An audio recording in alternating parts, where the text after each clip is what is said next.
First of all, you don't know me. We're all about that high school drama, girl, all about them high school queens. We'll take you for a ride in our comic girl, drama girl, cheering for the right team. Drama queens, smart girl, rough girl, fashion but you're tough girl. You could sit with us, girl. Drama queens, drama queens, drama queens, drama queens, drama queens. Drama queens, friends, and fam. We have none other than our very own Austin Nichols. Should we bring him in here? Hey, buddies. Hi, buddy.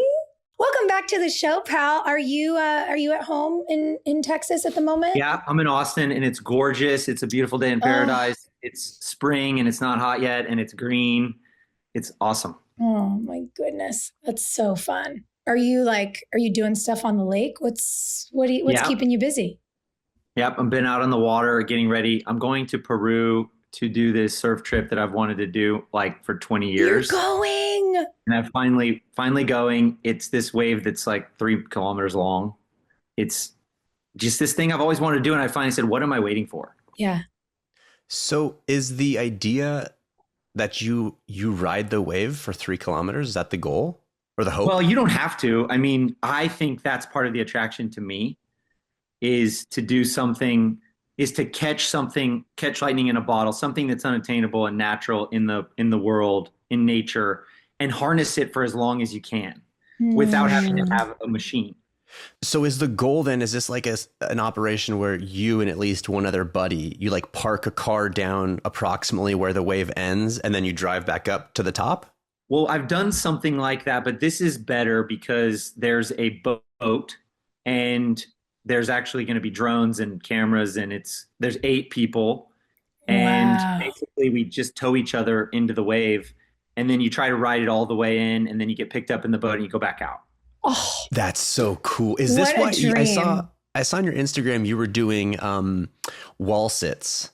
In yes, your I'm backyard. trying to get my legs strong because the thing I'm doing, like you're up for so long that your quads just stop working. Yeah, sure. Oh, cool. I'm so glad to know. I mean, obviously you're a very prepared person and you're an athlete, but I'm so glad to hear you talk about the fact that you are training for this. I did a dumb, cocky thing that really reads theater kid who knows nothing about her body. A couple years ago, I was like, ski season, didn't get to go last year. Let's hit it. And went up a mountain I've skied 100 times, not having skied in essentially 2 years because I'd skipped a season, hadn't been in the gym, hadn't done shit, like all through Thanksgiving, over the holidays. And halfway down my first run, I was like, my quads are going to explode. I'm going to die. I'm going to die on this mountain just because I forgot that I needed to do some squats before I tried to do this again. It was very humbling and deeply embarrassing for me. I committed the same party foul. I was asked to go on this, it was sort of like an interview show, but the whole thing was like you do the interview on the chairlift and then you snowboard or ski all the way down the mountain. And I was like, the guy was like, can you snowboard? I'm like, yeah, man, I snowboarded in high school. Mind you, I snowboarded like 4 times in high school. And when we shot this, I was 35 years old. No. And it didn't occur to me until I was getting off the lift that I was like, oh, farts. I haven't done this in like 18 years. Mm-hmm. And like you, I paid the price. Mm-hmm. But it probably made a much better show. It did. The falls were more dramatic. Oh, I'm sure. Just the flailing. The language was more colorful. Oh, yeah. So cool. Basically, what we've learned so far today is that Austin will be the one on the wave, and Rob and I would likely be the friends on the beach with the beers waiting for you when you're done. Yeah. Dude, I'll be holding that big towel for you with a churro or a corn dog, whatever you're into. I want to be there too. Great. We love it. Well, we asked fans for questions and they did not disappoint. So if you'll allow it, how about we just jump right in? Let's jump in. Okay. First one. What did you steal from set, if anything? A fake Eames chair. Well, we did. Yeah. Sophia and I. We put that thing right in the back of my Audi that Rob Ed Hardy bombed one time. Yeah. So in last season, like, I think, Sophia, tell me if I'm wrong, but it was maybe like there was maybe 1 or 2 shooting days left. Yeah. And we knew that Brooke's house was getting wrapped. Yep. We'd done shooting in there, and we were like, we got to get that chair.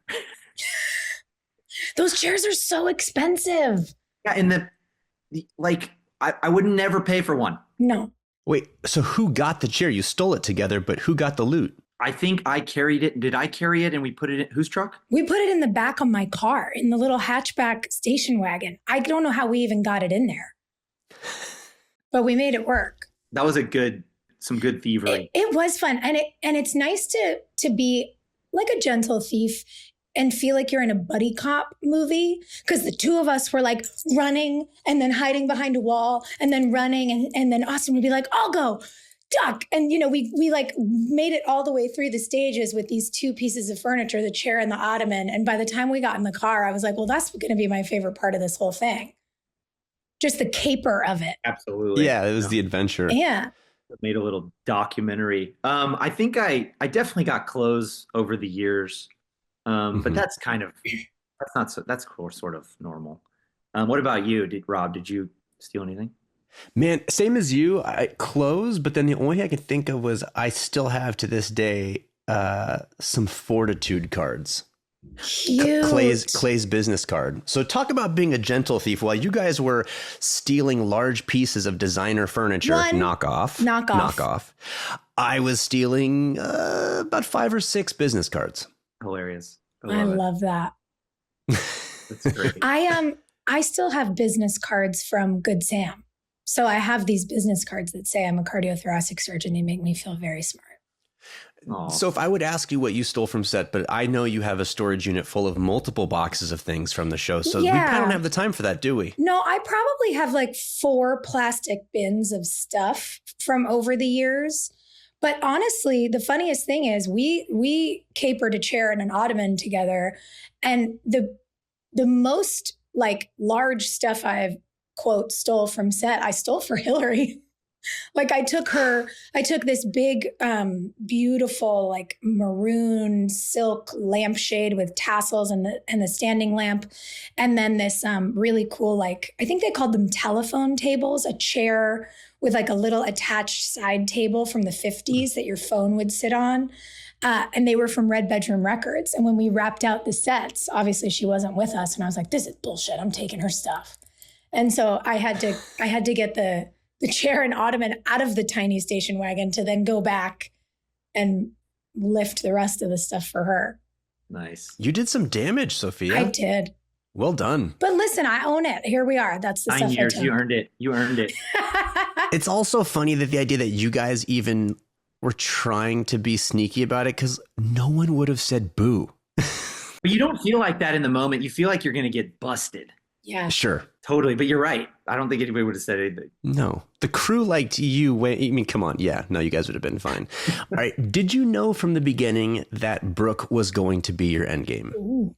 I think I kind of did, but I'm trying to remember how things went down. It was like, we're gonna explore the past with Peyton, and then you're gonna be Brooke's new love interest, and then but I didn't know it was gonna go 4 seasons and end in marriage and kids. I didn't know that, I don't think. Yeah. I don't think we really could have, especially because when you came in season 6, we didn't really know what was going to happen with the show. And then we wound up getting the 7 and 8 pick up together, which had never happened before. And to get 2 seasons picked up at the same time is so surreal. So yeah, I wonder if maybe the reason by the middle of season 8 they had the characters get married was because everybody thought we were going to be done at the end of 8. Mm-hmm. Yeah, we weren't sure about doing 9. I think we weren't sure. No. Yeah. I remember they came to the cast and were like, hi, how would you guys feel about a 9? And people were like, how about half a season? Yeah. And so I think that's why we did the truncated 13, right? Well, you know what I remember, and I was really proud of us all. Like we grew up on the show, especially those of us who'd been there since we were 21.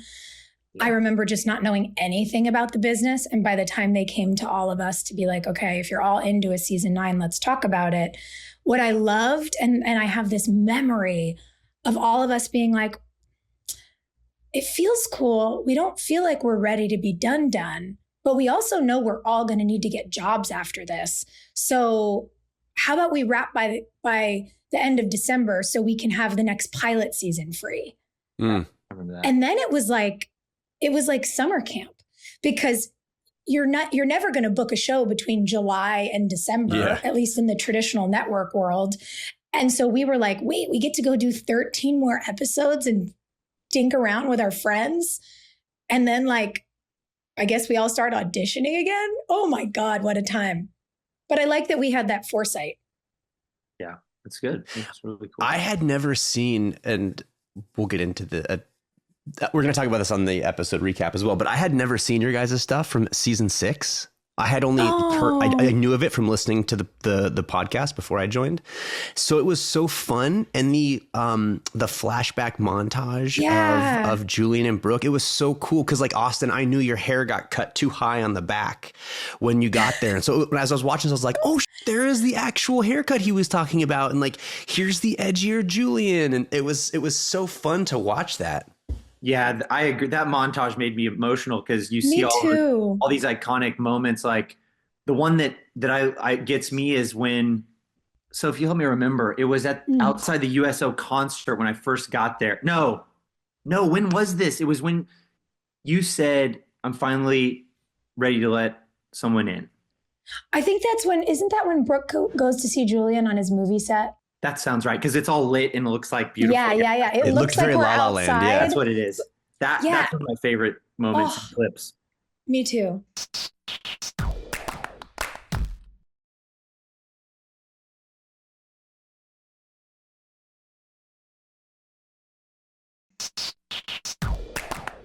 Catching up. Somebody wants to know, what does a day in the life of Austin look like? And if I may, I kind of want to add to that, because you have just completed this movie that you have been working on for so long, that you're so excited about. And I know you're about to open a film festival in Dallas with the Salamander King. So I want you to talk to the fans about what a day in the life of making this movie has looked like for you. Oh my God. Okay. Yes, I'm so excited and proud it's finally finished, and we're going to Dallas at the end of April. It's so good to like finish something and, see it all the way through from beginning to end. But, there was 3 years of just talking and sending people a pitch or a script or just get a phone call or a Zoom, and nothing happens. Mm-hmm. And, about a year and a half ago, I guess, Jennifer, my producer, came on, Jennifer Kuchai, and that was the moment where the ball started rolling, and so thankful to her. And we raised the money pretty quickly for a small indie. And we shot it in Austin in last June.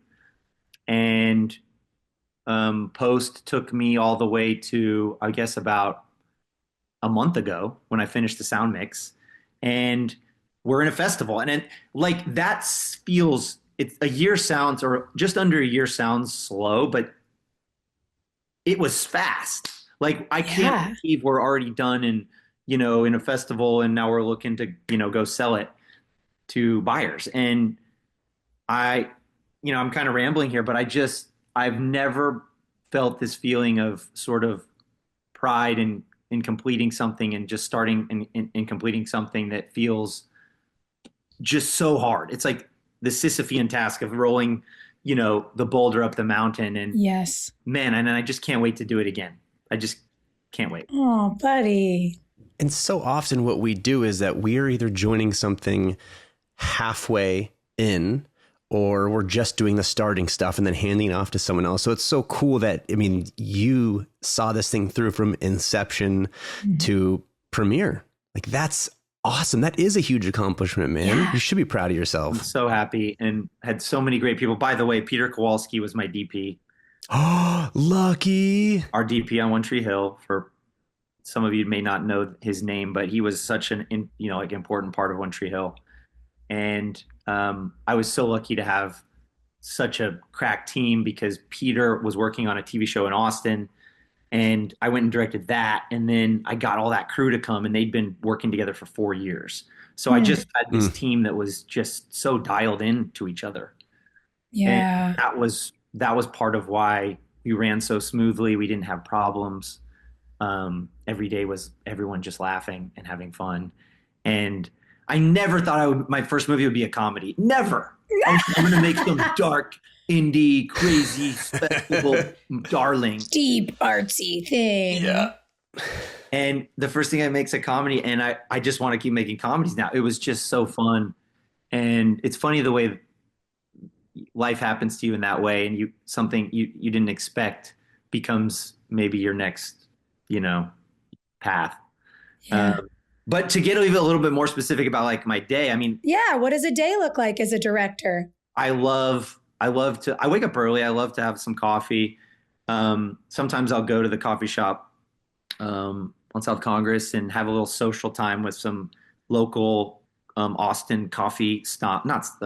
I call myself a coffee slut, but these local Austin coffee connoisseurs, there's this little group, and we gather and drink and talk in the morning early. And then I go home, and I don't do this every day, but I like to exercise in the morning if I can. And then I get into writing, and I'll sit down and I'll write for a while. And then writing is weird because the schedule, like everyone's writing habits are different. I like to write in the morning, get some done. And I like to move and walk or do something, take a break, have lunch, get away from it, and then come back to it later, whether that's in the afternoon or at night. And that helps. I don't know. There's something about like flow state and like, I don't know how it all works, but getting the blood pumping and stepping away and then coming back is really helpful. If I can't write all day, it drives me crazy. Yeah, that totally tracks. I was talking through something with my therapist about just like, what are tools for resilience when time is so jammed? Like March, for whatever reason, I felt like I was working 24 hours a day, just like meeting to meeting to meeting to meeting. And it was making me feel nuts. And he was like, I'm telling you, I want you to start setting 30-minute timers. And if you have to be on a Zoom or in a thing for an hour, set a timer for an hour, and then just go on a walk for 5 minutes. And then you can come back. And I started just trying to reclaim minutes in certain spaces. And like, I feel you when you say it, that helps your flow state. It felt like it brought me back down to earth. Like I was so high strung from the stress, and then it like just 5 minutes here and there. And I got right back into my body and was like, whoa. Yeah. And the one thing I also discovered by accident was the little coffee group friend thing early in the morning satiates my community societal thing. And I don't have FOMO the rest of the day. So if I can like be social, talk to some people for a little while, then I can go focus, and I'm not like wondering what everyone else is doing. That's so Your brain's smart. not like, let's check Instagram for a false sense of community. Yeah, exactly. Well, it's funny. It's like, I remember someone just saying like, go touch grass. And it was that same thing where it's like, just go outside, get away from screens, go out, take your shoes and socks off, walk around in the lawn for a little bit. And it's like, it's the truth though, man. It is such a good reset. All right. So another question here says, Sophia said she rewrote her wedding vows herself. Did you rewrite or punch up Julian's? I did. Come on. Austin's laughing because mine were trash. Like what we saw in the script, we both were like, you got to be kidding. You've made Brooke Davis wait 8 seasons for this, and the fans are so amped. And like, we're doing call and repeat with like the traditional vows everybody does. No. And so I had to, and I had to open with a joke because it felt right for her. Well, I thought you did a great job. It was really well done, and glad you fought for that. I think, there's no blame or throwing anybody under the bus, but we thought that maybe the church was weird. The location was, we wanted to do something outside with lights and like trees and, something a little more magical, with, how it is with shooting, like it's expensive and locations and money, and you get to season 8 and people don't have the energy they had before and shit like that happens. And, that was my one thing, was really the location. Yeah. And I kind of wanted something a little more magical, I guess. I think we wanted it to feel like that scene you brought up from the montage. Like when Brooke and Julian meet on that soundstage and it looks like they're in the park and then all the lights go on. Like we wanted that for the wedding. And then we got, no shade, but like we got brown wood walls and we were like, oh, okay. No, we can shade. It's fair because also before Brooke lost the company, you guys were at this stupidly palatial estate with like a never-ending fucking, what do you call that? A garden maze. Yeah. So it is a little weird that you guys went from that to being like a church. No, they would have spent some money. Brooke wants the dreamy wedding. And, I will say this because I was watching it, knowing that and how we felt about it then. And I was going to watch it with fresh eyes and go, how does it play now? And truthfully, it bothered me a little, but what was happening cut through it well enough. The emotion cut through well enough that I went, that's what's important. And that's what I'm in an audience is hopefully connecting to, and not the location. So watching it with fresh eyes, I was happy to see that like there was emotion and there was something meaningful there. And that was what took center stage over the beauty.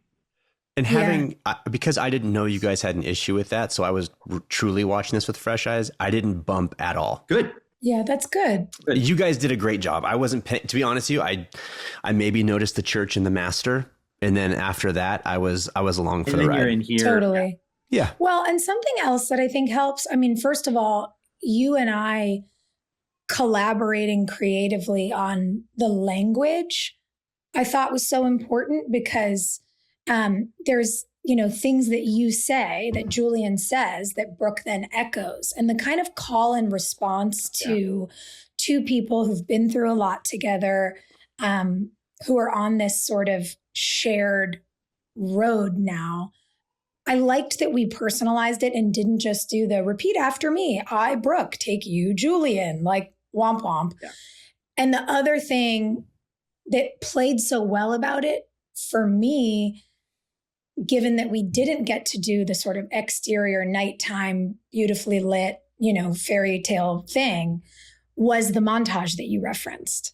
Because the whole walk down the aisle to marry me, you actually get to see all those things. You see us on the scooter and with the lights and in the, all the adventures these two have had together. So the room just kind of being a box still felt bigger because they used that device. And I thought it was really smart. Yeah, absolutely. Yeah, I think if had all of those things not worked as well as they did, there would have been more room to pay attention to the setting. But like I said, I didn't notice it. There was so much emotion in this episode, like with you and Joy. Yeah. With Brooke and Haley, with Victoria. Yeah.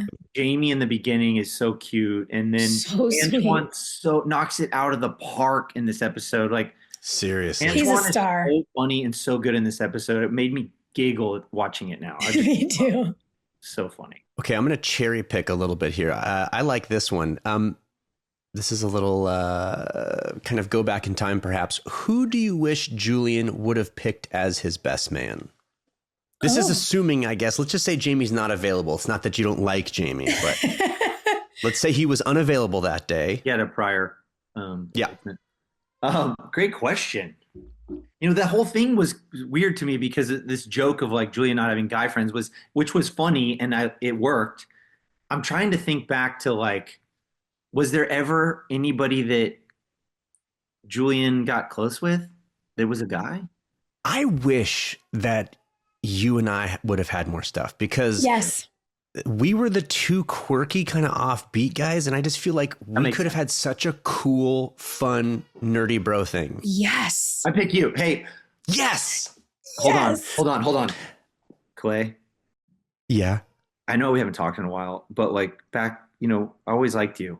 And I thought we had, like a great connection, and it's happening. I don't know. I just feel like we're kind of on the same page with a lot of things. And I'd really, would you consider being my best man? Yes, I'll marry you.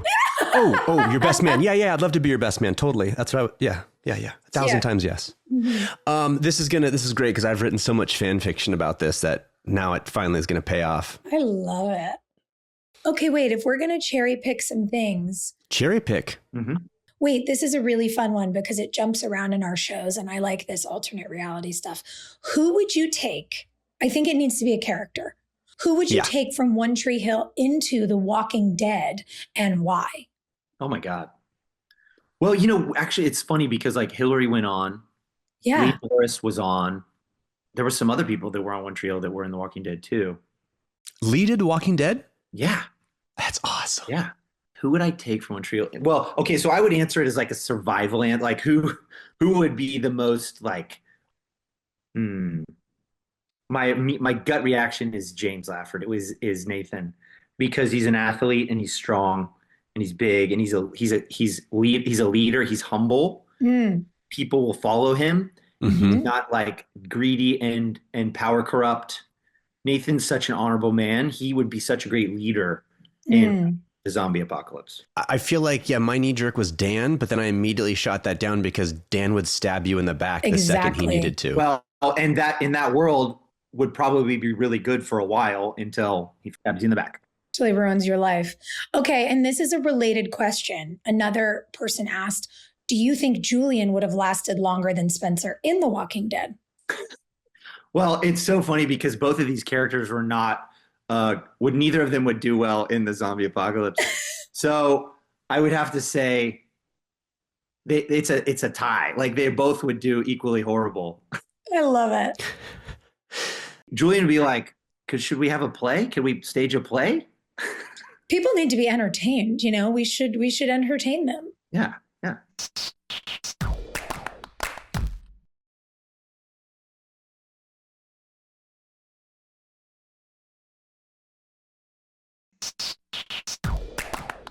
What were your thoughts on the whole high five gate with Julian?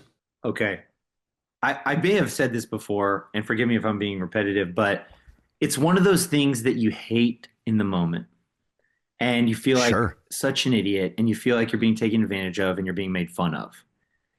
Then you find out years later that it's one of the most remembered moments that fans love, and they ask for a high five in person. Mm-hmm. And it's still kind of embarrassing when it happens, but it's also sweet that people remember something and it makes them laugh. Yeah. So I've always been, it's always been a tug of war of like, God, that was so dumb. But oh my God, it's like, it caught on. And sometimes I say this a lot. I've said this when I'm directing now, when I say to actors, when they feel weird about something, I go, sometimes the cheesiest, stupid stuff is the best stuff. Mm-hmm. Well, this came up recently. I'm trying to think, Rob, you might remember who was on with us. Was it, I can't remember if it was Steven or somebody had joined us for an episode and we were talking about some of that like embarrassing whatever that they gave to Julian. And whoever was with us was like, yeah, man, this idea that they wanted to, emasculate the swaggy movie director from LA backfired so hard because Austin is so freaking likable and so charming and committed with his whole chest. So he doesn't look silly. He looks fucking adorable. That's me. Yeah. That was just me every time we talk. Yeah. It's every time we talk about you, buddy. I always say it. I'm like, to me, it is the best thing because listen, I agree. I think everything you felt in the moment to me is accurate. Like you were kind of being taken advantage of. You were definitely being made fun of. It was an attempt to emasculate you, but because you played it so earnestly and you leaned in, it completely backfired. And the thing that's funny is, had they given you cool guy leading man lines, I still do not think Julian would have ended up as lovable as he did from you turning their crap into gold. Thank you. I don't even know what to say. It's just a testament to like how likable you are. Like I say this all the time, like you are infinitely likable as Julian. Thank you. And so it's so funny to me. That's like all of these attempts. I'm like, wow, what you were hoping to undermine, you inadvertently built up. Yeah. Wow. And the willingness to commit to a story like no matter where it's going to go it's kind of our job. But I think especially as young actors, it can be hard. You don't want to feel stupid. You don't want to, you don't necessarily want to be the butt of a joke. And then I think you get older and you're like, oh my God, it's the best thing to be the joke in the scene. Yeah. But watching it back, we are always just like, God, he's so charming. It doesn't matter what you do or what they gave you. Like you just crushed it, man. So anytime you're having a bad day, you just FaceTime me and Rob and we will tell you you're perfect. I worked with this director one time and I remember there was some issues with the script or something. And she said to me, she went, I'll get my revenge. I'll shoot their script. And I loved that. And to me, that's kind of like what you did. You were like, okay, I'm actually not going to try to make this cool at all. I'm going to do it exactly as written and how it turn out. It was not emasculating. It was wildly endearing. That's interesting. Wow. Yeah. It was great. Okay. I actually think this transitions into this next question really well because you're obviously reflecting on this character that you built. What do you think you share with Julian? What similarities do you have to that character? You know, I was doing a little jog this morning and I was thinking about this while I was jogging. This is kind of an answer. It's not exactly the answer, but when I was a young actor, I wanted to act and I wanted to play characters and I wanted to like change everything and wear wigs and just be different and not be me and like always just transform. That was what I thought was interesting. And I remember when I got the call to do One Tree Hill, I had to get on a plane and go to Wilmington so fast. I was like, there's no time to create a character. And I remember saying to myself for the first time, I said, I'm just going to be myself. And this will be an experiment to see what happens. And lo and behold, it was the first time that I had an audience really connect with me.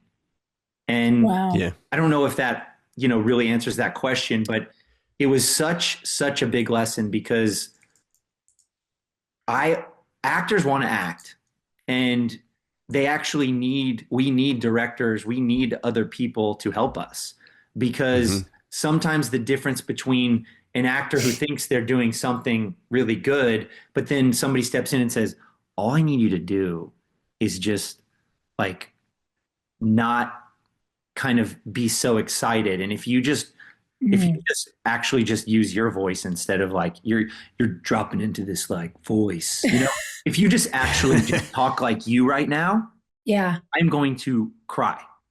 Less Batman, more Bruce Wayne. Thank you. And I learned that on One Tree Hill. I learned that playing Julian because I committed to just being Austin in that role.